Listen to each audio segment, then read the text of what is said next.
Hello everyone, class 12th student. In this video, we will discuss about exercise 7.5 in chapter integral. मैंने इसका introduction video already channel पे upload कर रखा है।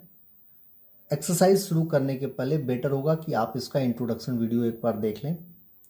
ये जो एक्सरसाइज है इसमें हम इंटीग्रेशन पार्शियल फ्रैक्शन यूज करके तब करते हैं। आइए one by one question solve करते हैं। पहला क्वेश्चन है हमारा integration of x upon x plus one into x plus to, इसको इंटीग्रेट करना है। तो उसी हमें पार्शियल फ्रैक्शन यूज करके इस क्वेश्चन को बनाना है। तो हम इसको कैसे बनाएंगे? तो क्या करेंगे कि लेट, आप देख रहे हैं ये जो फ्रैक्शन है हमारा x plus one into x plus to, आप देख रहे हैं नीचे में दोनों लीनियर एक्सप्रेशन है। तो ये किस फॉर्म में ब्रेक होगा? a upon x plus one plus b upon x plus two. अब ये हो गया आपका x upon x plus one into x plus two is equal to LCM ले लेंगे x plus one into x plus two, तो ये हो गया a x plus two plus b x plus one. ठीक है, दोनों डिनोमिनेटर हमारा कैंसिल हो गया। x is equal to a x plus two plus b x plus one. ध्यान दीजिएगा यहाँ पे हमें a और b की वैल्यू निकालनी होती है। इसको निकालने के कई सारे तरीके होते हैं, ठीक है ना। आप एक तरीका कि क्या करो कि यहाँ पे x की वैल्यू 1 ले लो, मतलब इस पूरे एक्सप्रेशन के लिए x की वैल्यू -1 ले लो, -1 ले लो। तो देखो क्या होगा, if x is equal to -1 अगर आप लेते हैं तो ये x -1 हो गया और a ये हो गया -1 plus two plus b -1 plus one. तो ध्यान देना ये हो गया -1 और ये हो गया -1 plus two, that is 1a plus ये b इंटू जीरो, ये पूरा जीरो बन गया। मतलब बेसिकली आपका 1a is equal to -1, this will gives you a is equal to -1। ठीक है, इफ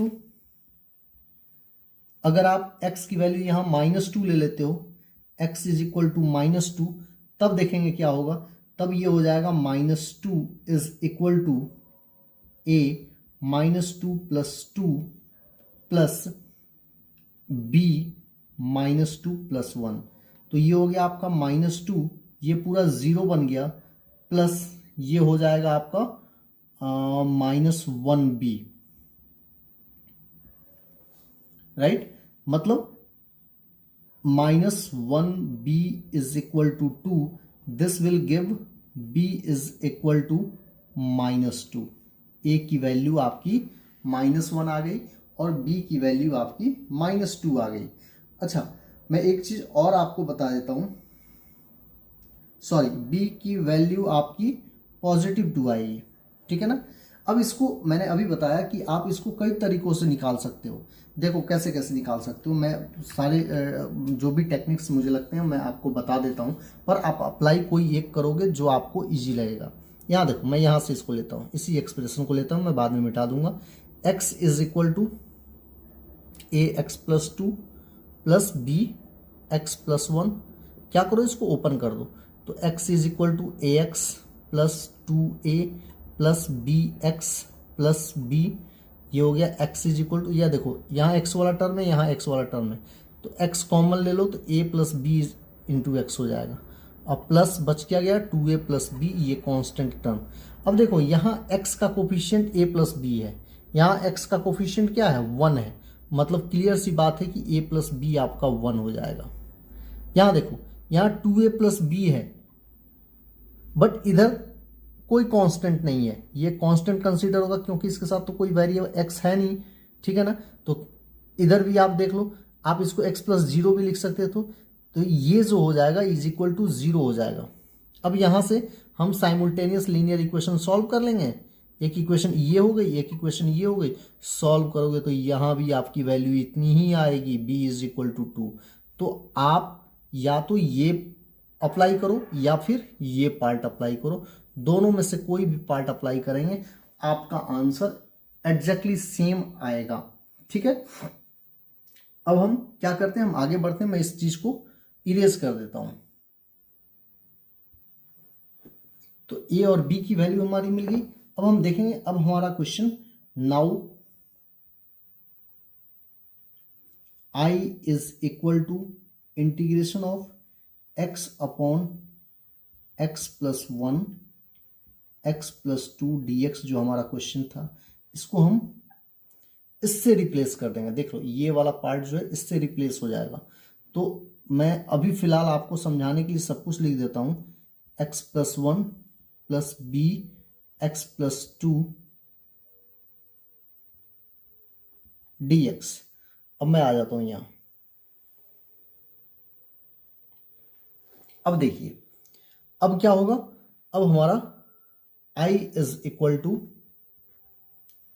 a की वैल्यू डाल देंगे। a कितना आया हमारा, a आया है -1, तो -1 अपॉन x प्लस 1।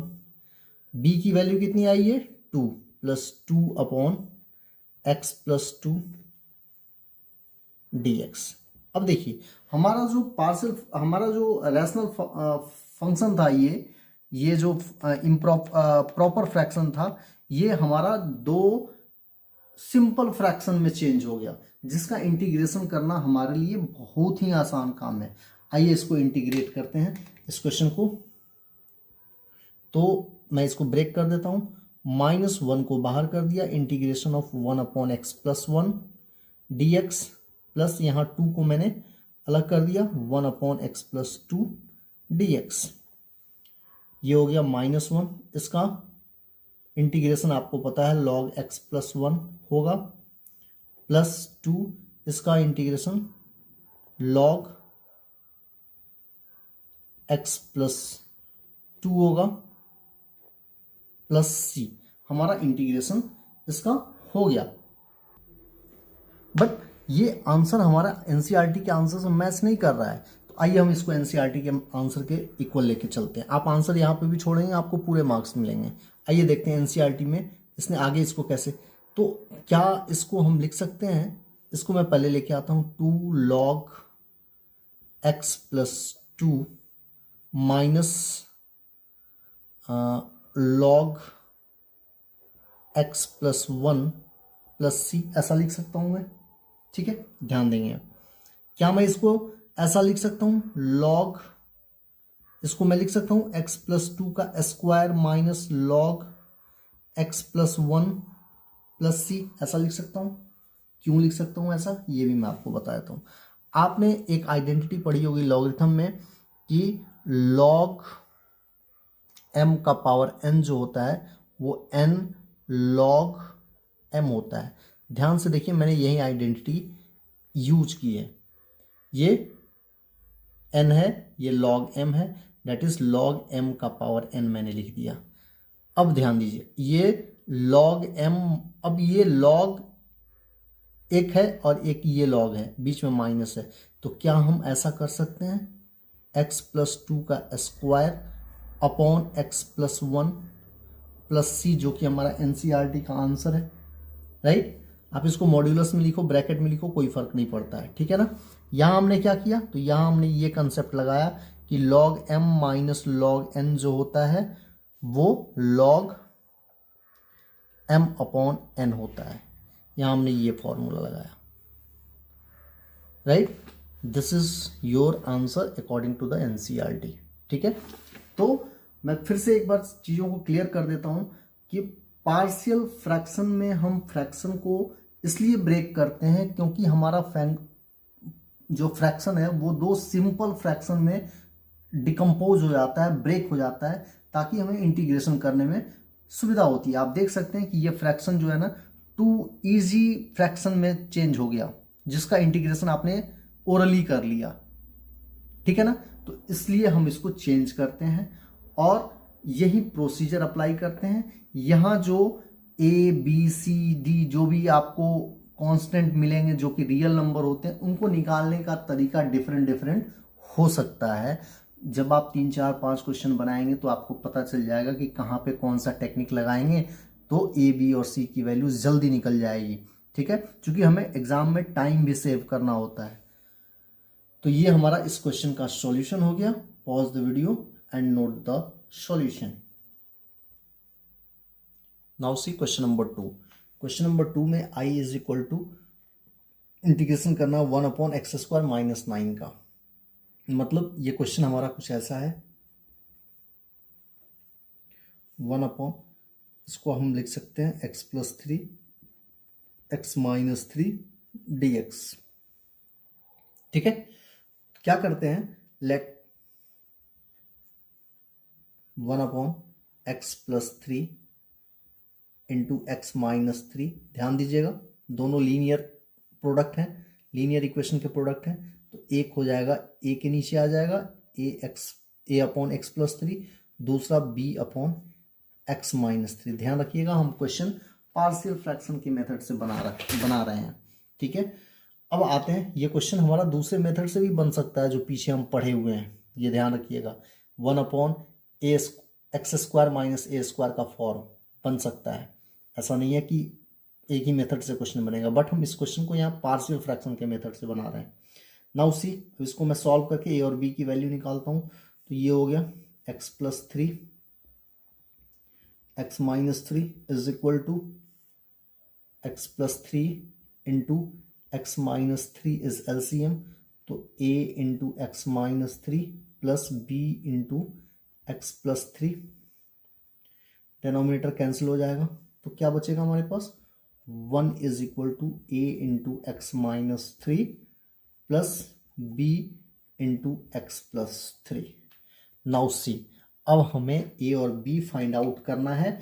हम क्या करेंगे, यहाँ पे देखो, यहाँ x अगर -3 ले लेते हैं, if x is equal to -3 तो क्या होगा, ये तो 1 ही हो जाएगा और ये हो जाएगा a, x की वैल्यू -3 डाल दो, -3 डाल दो, प्लस यहाँ -3 डालोगे तो -3 + 3 0, 0 मल्टीप्लाइड बाई b इज 0।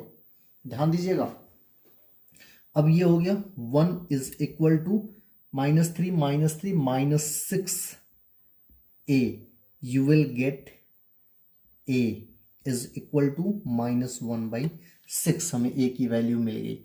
अब हम क्या करेंगे, अब हमें b निकालना है, तो इसको 0 बनाएंगे। तो अब की क्या करते हैं, b x is equal to यहाँ 3 ले लेते हैं, देखते हैं क्या होता है। 1 इज इक्वल टू, यहाँ 3 लेंगे तो 3 - 3 0, ये पूरा 0 हो गया, 0 प्लस b 3 + 3, मतलब 1 इज इक्वल टू 6b हो गया। इससे हमें b की वैल्यू मिल गई, b हमारा कितना हो गया, 1/6। अब ध्यान देने वाली बात है कि हमें a और b की वैल्यू मिल गई। a और b की जब वैल्यू मिल जाएगी तो अब हम इस रैशनल फ्रैक्शन को इससे रिप्लेस कर देंगे और a और b की वैल्यू डालेंगे। अब मैं सभी चीज़ें नहीं लिखूंगा, मैं जो जरूरी है वही चीज़ें मैं लिखूंगा। अब our question is i is equal to, ध्यान रखेंगे इस फ्रैक्शन को, इस रैशनल फ्रैक्शन को हम इससे रिप्लेस करेंगे। तो a कितना है हमारा, ध्यान दीजिएगा, ये यही क्वेश्चन है ना हमारा, जिसको हमने ये रैशनल फ्रैक्शन में चेंज किया, पार्शियल फ्रैक्शन में चेंज कर दिया है। तो a की वैल्यू हमारी आ गई -1/6। तो ये गया -1, नीचे आ जाएगा 6 x + 3 प्लस b की वैल्यू 1/6 है, तो 1/6 में 1 ऊपर कर देता हूं मैं, 6 नीचे कर देता हूं, x - 3 dx। अब हमारा जो ये फ्रैक्शन है वो दो सिंपल फ्रैक्शन में चेंज हो चुका है। अब मैं इसको सेपरेट कर रहा हूं, तो सेपरेट करूंगा तो -1/6 integration of 1/x + 3 dx, plus यहाँ भी 1/6 बाहर करो तो इंटीग्रेशन ऑफ 1/x - 3 dx, ये हो गया। अब आइए इसको इंटीग्रेट करता हूं मैं यहीं पे, तो -1/6 इसका इंटीग्रेशन हो जाएगा log x प्लस 3 प्लस इसका इंटीग्रेशन हो जाएगा 1/6 log x minus 3 plus c। ध्यान दीजिएगा, ये आपको पता है ना मैं क्यों लिख रहा हूं। अगर आप x प्लस 3 को t लेते हैं, t लेके जब बनाएंगे तो हमारा ये आएगा। अगर आप डायरेक्टली नहीं बना पाते हैं तो आप इसको t लेके फिर बनाइएगा, आपका आंसर इतना ही आएगा। Right, this is our answer. Now you can simplify this answer. आइए आगे सिंप्लीफाई करते हैं इन आंसर को। तो हमारा आंसर हो गया, ये पॉजिटिव वाले को मैं पहले लेके आता हूँ, 1/6 log x minus 3 minus 1/6 log x plus 3 plus c। इन दोनों में मैं 1/6 को बाहर निकाल देता हूँ, तब ये हो जाएगा log x minus 3 minus log x plus 3 plus c।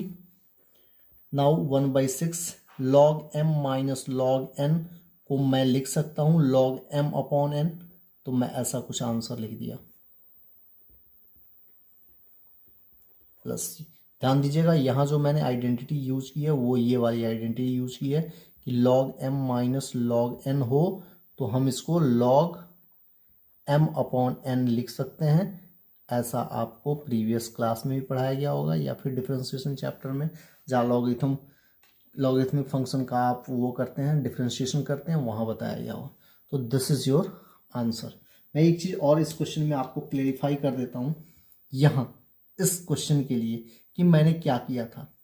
मैं इस पार्ट को लेता हूँ, ध्यान दीजिएगा, मैं आपको समझाने के लिए ये इस पार्ट का इंटीग्रेशन ले रहा हूँ। सपोज मैं I1 ले रहा हूँ, क्या था हमारा, -1/6 बाहर हो गया, 1/x प्लस 3 dx। ठीक है ना, मैंने यहाँ डायरेक्टली लिख दिया log x प्लस 3। ठीक है ना, तो बेसिकली मैंने इसको मैंने t लिया है, तो x plus 3 is equal to t। Differentiation करोगे दोनों तरफ, सब्स्टिट्यूशन में यही करते थे ना, तो ये तो पूरा 1 ही हो जाएगा, dt बाई dx। क्या करते थे तुम, dx की वैल्यू लेते थे जो कि यहाँ dt ही है। अब आपका क्वेश्चन हो गया -1/6 इंटीग्रेशन ऑफ 1/t और dx की जगह पे तो dt ही आएगा। This is equal to 1/6 minus 1/6, 1/t का इंटीग्रेशन log t होता है प्लस c। यही मैंने काम किया, आप देख लीजिए, मैंने डायरेक्टली यहाँ पे इनको लिख दिया है। तो आपको जरूरी नहीं है ये चीज़ करना, मैं आपको बता दिया हूँ कि अगर कहीं आप भूल गए होंगे कि कैसे हो गया ये, तो ये आपको थोड़ी रिकॉल हो जाएगी। आप डायरेक्टली भी यहाँ लिख सकते हो, छोटे छोटे इंटीग्रेशन तो आप डायरेक्टली भी लिख सकते हो। ठीक है, pause the video and note the solution. Now see question number 3। Question number 3 is 3x minus 1 upon x minus 1 x minus 2 x minus 3। देखो लीनियर इक्वेशन का प्रोडक्ट है, तो इस क्वेश्चन को हम कैसे बनाएंगे, let 3x minus 1 upon x minus 1 x minus 2 and x minus 3 is equal to, कैसे ब्रेक होगा ये, a upon x minus 1 plus b upon x minus 2 plus c upon x minus 3। ध्यान दीजिएगा, ये हो गया हमारा 3x minus 1 upon x minus 1 x minus 2 x minus 3 is equal to, LCM लेंगे, x minus 1 into x minus 2 into x minus 3 is equal to a into x minus 2 x minus 3। A का denominator x minus 1 है, cancel हो गया, बाकी के दो denominator ऊपर जाके मल्टीप्लाई हो जाएंगे। सिमिलरली b के साथ क्या मल्टीप्लाई होगा, x माइनस 1 और x माइनस 3 मल्टीप्लाई होगा, क्योंकि x माइनस 2 तो ऑलरेडी इसके साथ था, प्लस c के साथ क्या मल्टीप्लाई होगा, x माइनस 3 कैंसिल हो जाएगा, तो ये दोनों मल्टीप्लाई हो जाएंगे, x माइनस 1 x माइनस 2। ठीक है, अब देखिए हमारा डेनोमिनेटर तो कैंसिल हो गया, ठीक है, अब हम क्या करेंगे, इसको कंप्लीटली ओपन कर दीजिए, या ओपन करके कोफिशिएंट इक्वल करके बनाइए, या मैं आपको दोनों तरीका यहाँ पे बता देता हूँ क्योंकि थोड़ी चीज़ें क्लियर होनी चाहिए। आइए देखते हैं पहला तरीका। हमारा क्वेश्चन हो गया 3x minus 1 is equal to a into x minus 2 x minus 3 plus b into x minus 1 x minus 3 plus c into x minus 1 x minus 2। Open करते हैं इसको। 3x minus 1 is equal to a into, इनका product निकालते हैं, x square, और मैं थोड़ा step jump करके कर रहा हूँ, minus 2x and minus 3x, तो ये माइनस 5x हो जाएगा, प्लस 6, प्लस यहाँ देखते हैं क्या होगा b, ये हो जाएगा x square minus 4x and plus 4 हो जाएगा। यहाँ देखते हैं क्या होगा, x square minus 1x minus 2x minus 3x plus 2 हो जाएगा। ओपन कीजिए। 3x minus 1 is equal to, देखो यहाँ अगर आप इसको ओपन करते हो तो ax square B X square plus C X square, तो क्या मैं इसको ऐसे लिख सकता हूँ a plus B plus C into X square. ठीक है, उसी तरह यहां देखो minus 5ax minus 4bx minus 3cx, तो क्या मैं इसको ऐसे लिख सकता हूं कि minus 5a minus 4b minus 3c into x. उसके बाद बचा है कांस्टेंट, तो ये हो गया 6a, यहां से इससे आ जाएगा प्लस 4b और इससे आ जाएगा 2c। ठीक है, अब देखिए इस क्वेश्चन को बनाने का सबसे आसान तरीका, a plus B plus C, A plus B plus C is equal to what, X square का coefficient a plus B plus C है, इधर तो एक्स स्क्वायर है ही नहीं तो 0, minus 5a minus 4b minus 3c is equal to क्या होगा, देखो यहाँ x का कोफिशिएंट है ये, तो x का कोफिशिएंट इधर 3 की है, इसको 3 कर दिया। अब आइए इसको देखते हैं, 6a plus 4b plus 2c is equal to what, इधर देखो कांस्टेंट माइनस 1 है, क्योंकि इसके साथ x नहीं लगा हुआ है इसलिए कांस्टेंट कंसीडर होगा माइनस 1। अब आप तीनों इक्वेशन को सॉल्व कर देंगे, आपका क्वेश्चन बन जाएगा। पर आपको मैं इससे भी आसान तरीका बता रहा हूं, ध्यान दीजिएगा कि अब आप क्या करेंगे। यहां ध्यान दीजिए, यहां इस वाले एक्सप्रेशन में कि इफ अगर आप x की वैल्यू 1 ले लेते हैं, x इज इक्वल टू 1, तो क्या होता है, ध्यान दीजिएगा। अगर आप x की वैल्यू 1 ले लेते हैं तो ये 0 हो गया, मतलब ये पूरा b वाला टर्म खत्म, यहां भी 0 हो जाएगा, मतलब c वाला टर्म खत्म, तो बचेगा क्या, 3 इंटू 1 माइनस 1, मैं इसमें x की, इस एक्सप्रेशन में x की वैल्यू 1 ले रहा हूं, ठीक है, is equal to a into 1 minus 2 into 1 minus 3 plus ये पूरा 0, c वाला टर्म पूरा 0, हमें a की वैल्यू डायरेक्टली आ गई, 3 1 जा 3 माइनस 1 2 इज इक्वल टू, इधर माइनस 1 और इधर माइनस 2, तो पॉजिटिव 2, दिस इज 2a, यहां से हमें a की वैल्यू आ गई कि a हमारा 1 है। समझिए इस चीज को। अब मैं क्या करने जा रहा हूं, यहां ध्यान दो, अगर मैं b a की वैल्यू, यहां x की वैल्यू 2 ले लूं तो ये खत्म हो जाएगा, ये भी खत्म हो जाएगा, तो b की वैल्यू आ सकती है, वही मैं कर रहा हूं। If x is equal to 2, ध्यान दीजिएगा, तब क्या होगा, तो ये हो जाएगा 3 into 2 minus 1 is equal to, ये तो 0, इसमें बचेगा b 2 minus 1 2 minus 1 2 minus 3, plus हमने x2 लिया है ना, तो यहाँ ये 0 हो जाएगा, तो ये पूरा ही खत्म हो गया 0। यहाँ से देखो हमारी b की वैल्यू आ गई 3 2 जा 6, 6 minus 1 5 is equal to 2 minus 1 minus 1 और 2 माइनस 3 माइनस 1, सॉरी यहाँ 1 आ गया, यहाँ माइनस 1 आ गया, तो 1 into minus 1 is equal to minus 1, मतलब ये माइनस b आ गया। मतलब यहाँ से हमें b की वैल्यू कितनी मिल गई, -5। अब हम क्या करेंगे, देखो यहां c भी निकल जाएगा आसानी से, हमें ये करने की ज़रूरत ही नहीं थी, हमें ये करने की ज़रूरत ही नहीं थी, हमारा c भी निकल जाएगा। देखो तो मैं आपको ये निकाल के दिखाई देता हूं कि if x is equal to, अगर 3 ले लेते हैं तो सारा कैंसिल आउट हो जाएगा।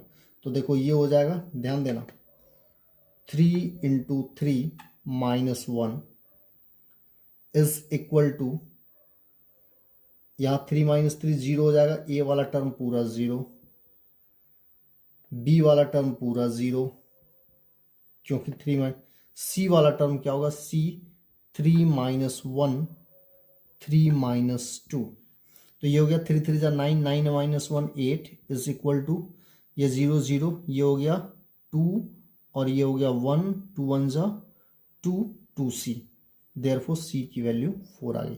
ये तो डायरेक्टली निकल गया, हमें इसकी ज़रूरत ही नहीं पड़ी, ये वाले सेक्शन की ज़रूरत ही नहीं पड़ी, ठीक है ना। तो मैं इसको हटा देता हूँ अभी, इस पार्ट को आप इग्नोर कीजिएगा, क्योंकि हमारा क्वेश्चन ऐसे ही बन गया, ठीक है। बट अगर नहीं बनता, होता क्या है जनरली, मैं बता देता हूँ, मैं इसलिए इसको निकाल दिया हूँ आपको, ताकि आपके सारे डाउट्स क्लियर हो जाए। ऐसा होता क्या है जनरली 90% क्वेश्चन में, 95% क्वेश्चन में, कि 2 ही वैल्यू इस मेथड से निकल पाती है, तीसरी वैल्यू में आप फंस जाते हैं। तो तीसरी वैल्यू में आप फंसते हैं तो वहाँ पे आपका यही मेथड काम आता है। किसी एक इक्वेशन में मान लो आपको a और b पता चल गया, किसी इसमें वैल्यू डाल दो c निकल जाएगा, किसी एक में वैल्यू डाल दोगे c निकल जाएगा। यहाँ क्वेश्चन जो है हमारा एज्यूम करके ही बन गया है, अच्छी बात है, जल्दी बन जाएगा क्वेश्चन। बट ऐसा होता नहीं है सब क्वेश्चन में कि आप x1 ले लोगे, x2 ले लोगे, x3 ले लोगे, या कुछ भी समथिंग ले लोगे और आपकी ABCD की वैल्यू आ जाएगी। जनरली ऐसा 90% क्वेश्चन में नहीं होता है। 2 वैल्यू आप इजीली निकाल लेते हो, तीसरे में जाके फंस जाते हो, तो वहाँ पे आपको ये काम करना पड़ता है, ठीक है। इस क्वेश्चन में ये काम नहीं करना पड़ा, तो मैंने इसको हटा दिया। पर ये ध्यान रखिएगा कि ये गलत नहीं है, आगे आप देखेंगे कि आप 2 वैल्यू निकालेंगे, तीसरी वैल्यू निकालते रह जाएंगे, नहीं निकलेगा, तो उस केस में आपका यही मेथड वहाँ पे परफेक्टली काम करेगा, ठीक है। तो अब हमें ABC की वैल्यू निकल गई, अब हम क्वेश्चन को लेके आगे बढ़ता हूँ मैं। नाउ ध्यान दीजिए, I हमारा क्या हो जाएगा, ये फ्रैक्शन है हमारा, रैशनल फ्रैक्शन, ये वैल्यू डाल देंगे, इंटीग्रेशन ऑफ a कितना है हमारा 1, तो ये हो गया 1 अपॉन x माइनस 1, b कितनी है -5, तो यहाँ माइनस कर देता हूँ 5 अपॉन x माइनस 2, c की वैल्यू कितनी आई 4, तो यहाँ मैं कर देता हूँ 4 अपॉन x माइनस 3 dx। अब आइए हम यहाँ क्वेश्चन को सॉल्व करते हैं।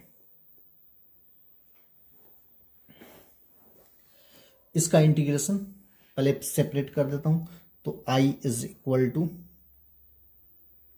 Integration of 1 upon x minus 1 dx -5 integration of 1 upon x minus 2 dx and +4 बाहर कर दो, integration of 1 upon x minus 3 dx। This is equal to, इसका इंटीग्रेशन क्या होगा log x माइनस 1, इसका इंटीग्रेशन क्या होगा log x माइनस 2। आप मॉड्यूलस लिखो, ब्रैकेट लिखो, उससे कोई फर्क नहीं पड़ता है, +4 log x minus 3 plus c, right. तो हमारा आंसर, फाइनल आंसर हो गया, देयरफॉर इंटीग्रेशन की जो वैल्यू हो गई हमारी इतनी मैं आंसर छोड़ देता हूँ, चेक करता हूँ एनसीईआरटी से कि आंसर हमारा मैच कर रहा है या नहीं कर रहा है। log x minus 3 plus c, this one is your answer, right. हमारा आंसर बिल्कुल सही है। तो ये हमारा सॉल्यूशन हो गया। Pause the video and note the solution. Question number 4 is x upon x minus 1 into x minus 2 upon x minus 3 का इंटीग्रल आपको निकालना है बाय पार्शियल फ्रैक्शन मेथड से। मैंने इस क्वेश्चन को सॉल्व कर दिया है। देखिए नीचे में ये x माइनस 1 है, x माइनस 2 है, x माइनस 3 है, ठीक है ना। तो जब हम इसको पार्शियल फ्रैक्शन में चेंज करेंगे तो ये लीनियर इक्वेशन के प्रोडक्ट हैं। तो क्या हो जाएगा, a upon x minus 1, b upon x minus 2, c upon x minus 3। फिर मैंने एलसीएम लिया, सॉल्व कर दिया। एलसीएम लिया तो डेनोमिनेटर दोनों तरफ कैंसिल हो गया। ये सारी चीज़ें आपको समझ में आती होंगी, क्योंकि ये मैं 4th क्वेश्चन बना रहा हूँ। इतना आ गया। अब मैंने क्या किया कि x को 1 लिया, x को 1 लिया। इस पूरे एक्सप्रेशन में जहाँ भी x है वहाँ मैंने 1 डाल दिया। हमें ध्यान दीजिएगा, ये वाला पार्ट 0 आ जाएगा, ये वाला पार्ट 0 आ जाएगा, ये वाला पार्ट बच गया, a की वैल्यू निकल गई। फिर हमने क्या किया, x की वैल्यू 2 लिया। क्यों 2 लिया, 2 ही क्यों लिया, क्योंकि हम देख रहे हैं कि अगर हम 2 लेते हैं तो ये पूरा 0 हो जाएगा, ये पूरा 0 हो जाएगा, बट यहाँ b बच जाएगा, b की वैल्यू निकल जाएगी। इसलिए हमने x की वैल्यू 2 ले ली। a वाला पार्ट कैंसिल हो गया, c वाला पार्ट 0 हो गया, a वाला पार्ट 0 हो गया, b निकल गया। अब हम क्या करेंगे, थर्ड में x इज इक्वल टू 3 लेंगे। क्यों x इज इक्वल टू 3 लेंगे, क्योंकि अगर हम x 3 लेते हैं तो ये 0 हो जाएगा, b वाला 0 हो जाएगा, c हमारा इजिली निकल के चला आएगा। तो इस तरह से हमने a, b और c तीनों फाइंड आउट कर लिया। अब हम देखते हैं, अब हमारा इक्वेशन हो गया now i is equal to integration of, ध्यान देना इस फ्रैक्शन को हम इससे रिप्लेस कर देंगे, a by x minus 1 plus b by x minus 2 plus c by x minus 3 से। a की वैल्यू है हमारी 1/2, तो 1 को ऊपर न्यूमरेटर में छोड़ते हैं, 2 नीचे x माइनस 1 हो जाएगा, प्लस b की वैल्यू कितनी है, -2, तो ये -2 नहीं रहने दो, 2 अपॉन एक्स माइनस 2 हो जाएगा, plus c upon this one. तो c की वैल्यू 3/2 है, तो 3 मैं ऊपर रन देता हूँ, 3/2 का 2 नीचे भेज देता हूँ और इसके साथ x माइनस 3 लगा देता हूँ, ये वाला x माइनस 3। ध्यान दीजिएगा, मैंने इसमें a b c की वैल्यू डाली है और वही मैंने यहाँ लिखा है dx। इसको हमें अब इंटीग्रेट करना है। तो सबसे पहला काम हम सेपरेशन करेंगे, तो इसमें 1/2 बाहर निकाल दो, तो 1 upon x minus 1 dx minus यहाँ 2 को सेपरेट कर दो, तो x माइनस 2 dx, यहाँ पे 3/2 को बाहर निकालो, तो ये हो जाएगा 1 upon x minus 3 dx। Now हमें इसका इंटीग्रेशन पता है, अगर आप सब्स्टिट्यूशन मेथड से बनाइएगा और डायरेक्टली भी आप लिख सकते हैं, ये हो जाएगा log x minus 1 minus 2 log x minus 2 plus 3/2 log x minus 3 plus c। This one is our answer. NCERT का आंसर चेक करके देखते हैं। यस, बिल्कुल सही आंसर है हमारा, एनसीईआरटी से कंप्लीटली मैच कर रहा है। तो in such way we can find integration using partial fraction. इस वीडियो में हम क्वेश्चन नंबर 4 तक ही सॉल्व कर रहे हैं। नेक्स्ट वीडियो में आगे क्वेश्चन मैं सॉल्व करूंगा। Thanks for watching this video and please like, subscribe and share the channel. Thank you so much.